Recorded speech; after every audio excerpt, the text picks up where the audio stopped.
Celakalah Ariel, Ariel, kota tempat Daud berkemah. Biarlah tahun demi tahun perayaan-perayaan silih berganti. Aku akan menyusahkan Ariel, sehingga orang mengerang dan mengadu, dan kota itu akan seperti perapian bagiku.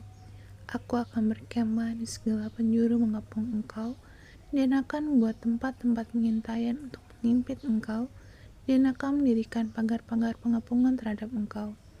Maka engkau akan merendahkan diri, dan engkau bersuara dari dalam tanah. Perkataanmu kedengaran samar-samar dari dalam debu. Suaramu akan berbunyi seperti suara arwah dari dalam tanah, dan perkataanmu akan kedengaran seperti bisikan dari dalam debu. Akan tapi segala pasukan lawanmu akan hilang lenyap seperti abu halus, dan semua orang gagah sombong akan menjadi seperti sekam yang melintas terbang. Sebab dengan tiba-tiba dalam sekejap mata, kau akan melihat kedatangan Tuhan semesta alam, dalam guntur, gempa, dan suara hebat, dalam puting beliung dan badai, dan dalam nyala api yang makan habis. Maka segala pasukan bangsa-bangsa yang berperang melawan Ariel, dan semua orang yang memerangi dia dan kubu pertahanannya, dan orang-orang yang menyusahkan dia, akan seperti mimpi dan seperti penglihatan malam-malam. Seumpama seorang yang lapar bermimpi ia sedang makan, pada waktu terjaga perutnya masih kosong, atau seumpama seorang yang haus bermimpi ia sedang minum, pada waktu terjaga sungguhnya ia masih lelah, kerongkongannya masih dahaga. Demikianlah halnya dengan segala pasukan bangsa-bangsa yang berperang melawan Gunung Sion.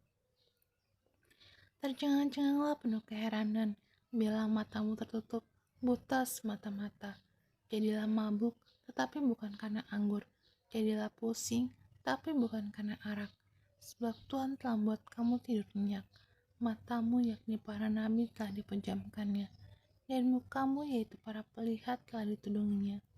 Maka bagimu penglihatan dari semuanya itu seperti isi sebuah kitab yang termeterai.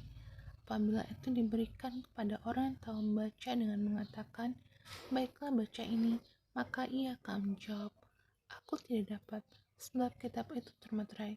Dan apabila kitab itu diberikan kepada seorang yang tidak dapat membaca dengan mengatakan, baiklah baca ini, maka ia akan menjawab, aku tidak dapat membaca.